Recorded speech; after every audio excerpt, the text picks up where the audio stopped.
हर रोज एक नई कहानी देखने के लिए चैनल को सब्सक्राइब करें और बेल आइकन दबाना ना भूलें।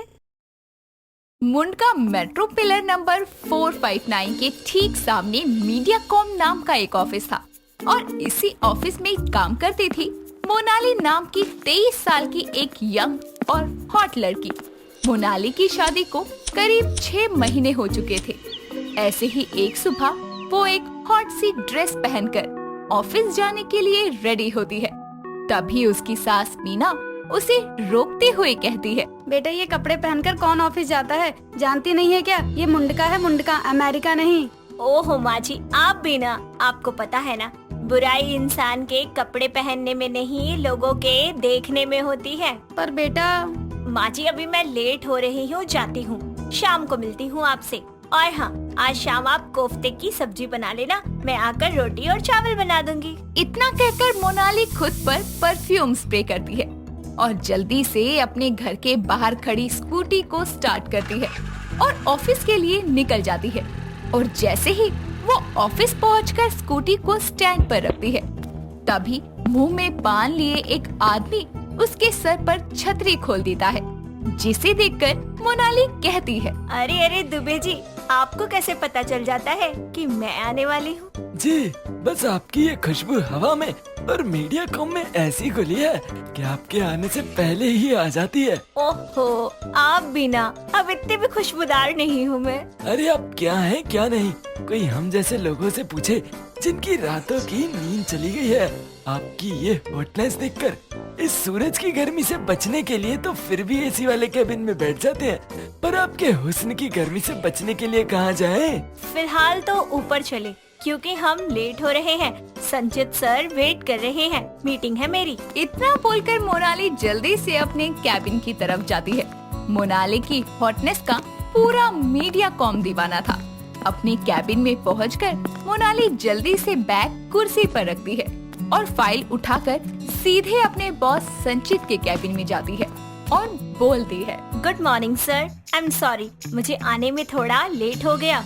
No it's okay, please sit. Thank you sir, ये है आज की मीटिंग की फाइल्स। ओके, वैसे तुम काफी अच्छी लग रही हो Monali. Oh thank you, okay मैं चलती हूँ। इतना कहकर जैसे ही मोनाली वहाँ से जाने लगती है, तभी उसका पैर स्लिप हो जाता है और वो जैसे ही गिरने लगती है, तभी संचित उसे अपनी बाहों में थाम लेता है और कहता है, तुम ठीक ही हो ना? जी मैं बिल्कुल ठीक हूँ। वैसे तुम बहुत हॉट हो मोनाली, अगर फ्री हो तो शाम को डिनर पर चलें। 6 बजे होटल रॉयल मिट। इतना कहकर मोनाली वहाँ से चली जाती है और शाम को संचित के साथ डिनर पर जाती है, जहाँ बाकी लोगों को मेहनत करके अपना काम करना पड़ता था।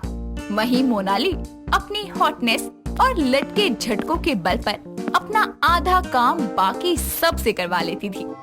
ऐसे ही एक दिन लंच में मोनाली ऑफिस की बालकनी में खड़ी होकर सामने से गुजर रही मेट्रो को देख रही होती है।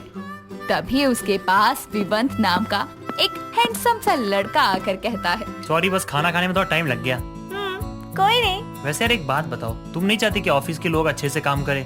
क्यों? मेरी जान, जब तुम रोज रोज इतना हॉट बनकर मुंडका के इस मीडियाकॉम में आती हो तो पता नहीं कितने दिलों का फ्यूज उड़ जाता है। अच्छा जी, और? वैसे यार एक बात बताओ, तुम इतनी हॉट बन के आती हो, तुम्हारे पति और सास तुम्हें कुछ कहते नहीं? कहने वाले तो बहुत कुछ कहते हैं, पर मोनाली को कोई फर्क नहीं पड़ता। चलो खाना वाना तो बहुत हो गया, अब एक मीठी सी किस दे दो। किस? वो भी यहाँ बालकनी में?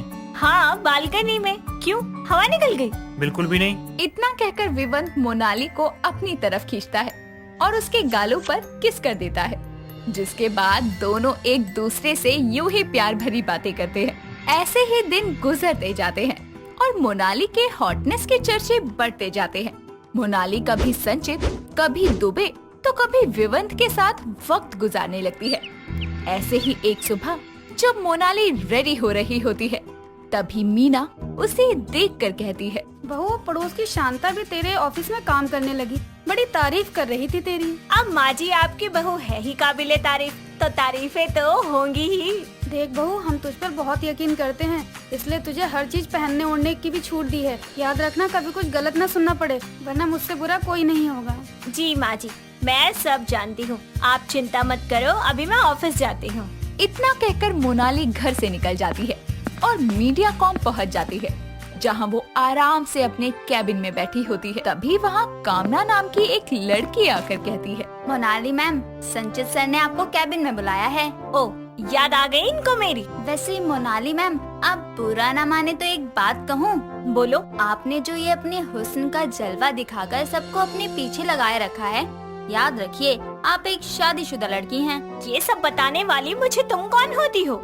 एक लड़की हूँ और बहुत अच्छे से समझ सकती हूँ जब एक लड़की की इज्जत की धज्जियाँ उड़ती है तो कैसा तमाशा होता है। बाकी आप समझदार हैं, मेरा क्या है। कामना की बात को इग्नोर करके मोनाली संचित के कैबिन में जाती है और कहती है, सर आपने बुलाया?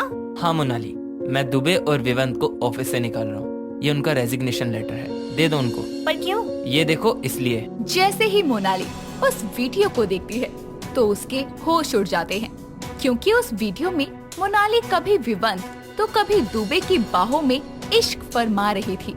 समझ आ गया क्यों निकाल रहा हूँ, या फिर और समझा दूं? अब तुम दोनों को जाकर ये लेटर दो और पूछे तो सच सच ही बताना कि क्यों निकाला है। और एक बात याद रखना, तुम मेरी ही हो और मेरी बनकर रहोगी। इस बार माफ कर रहा हूँ, पर याद रखना जितनी हॉटनेस तुम्हारे बदन की है उससे ज्यादा इस वीडियो की है। अगर चाहती हो कि ये वीडियो लीक ना हो तो जैसा कहता हूँ वैसा करो। मोनाली बिना कुछ कहे संचित से वो लेटर ले जाकर विवंत और दुबे को देती है और उन्हें मीडियाकॉम से निकाल दिया जाता है। दिन गुजरते जाते हैं। कल तक जिस संचित का बात करना, पास आना मोनाली को अच्छा लगता था, अब ये सब मोनाली को अजीब लगने लगा था। वो जितना संचित से दूर जाती वो उतना ही उसके पास आता। ऐसे ही एक दिन जब मोनाली शाम के वक्त ऑफिस से निकल रही होती है, तभी संचित उसके पास आता है और उसे पीछे से हक करके कहता है, बेबी आज घर पर कोई नहीं है, चलो चले, आज तुम्हारी इस हॉटनेस को और जवान करता हूँ। बकवास बंद करो अपनी। तुम्हारी बीवी नहीं हूँ मैं जो तुम मुझसे ये सब करने के लिए बोल रहे हो। बीवी तो तुम सगे पति की भी नहीं हो, मुंडका की होठ बहू हो।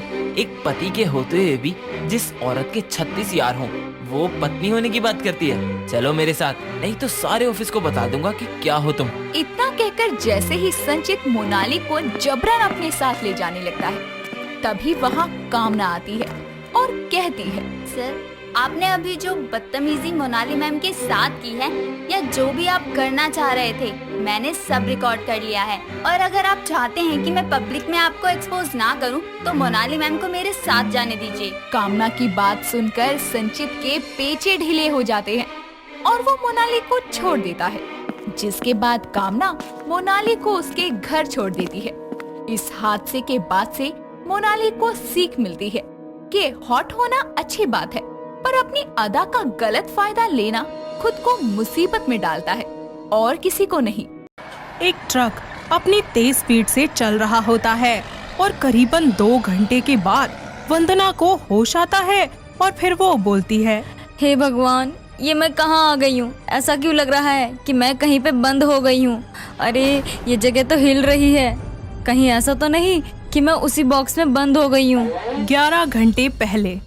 अरे भैया ये क्या कर रहे हो आप? सही से करो ना, माला टूटी हुई है। अरे भैया आपसे बोला था ना कि मंडी से सारी सब्जी ले आओ, ले आए? नहीं मैडम जी, गाड़ी तो जाम में फंस गई। ओहो, अब सारे गेस्ट का खाना जल्दी कैसे बनेगा? चलो ठीक है, आप बाकी का काम देखो। स्वीटी पूरे फंक्शन की तैयारियों में लगी होती है कि तभी उसकी मम्मी रेखा आकर उससे कहती है, बेटा ये सब क्या है? अभी तक तो तैयार नहीं हुई। तुझे पता है ना तेरे बिना फंक्शन स्टार्ट नहीं हो सकता, और फिर तुझे मेहंदी भी तो लगवानी है। माँ आप फिक्र मत करो, मैं हो जाऊंगी अभी रेडी। आपने मेहंदी वाली को कॉल किया? ओहो, ये तो मेरे दिमाग से ही निकल गया। खैर तू काम खत्म कर जब तक। ठीक है माँ। कुछ ही देर के बाद दूल्हा और उसके घर वाले आ जाते हैं और रेखा अपने पति किशोर के साथ मिलकर सभी का स्वागत करती है। उन्हें अच्छे से बिठाकर शरबत देती है कि तभी दूल्हा यानी कि युवराज अपनी सासू माँ से कहता है, मेरी प्यारी सी सासू माँ, जल्दी बताइए ना मेरी वाली कब आएगी? अभी आने वाली है वंदना। ना सासू माँ, मैं उस पागल लड़की की बात नहीं कर रहा, मैं तो स्वीटी के बारे में पूछ रहा हूँ। कब आएगी साली साहिबा? बदमाश कहीं का, अभी बताऊँ तुझे, तेरी शादी बंधु से हो रही है, शिवी से नहीं। सासू माँ इतना मजाक तो कर सकता हूँ आपसे, आखिर में आपका क्रश जो हूँ। चल पागल। इतनी बात करके रेखा तो अपने काम में व्यस्त हो जाती है।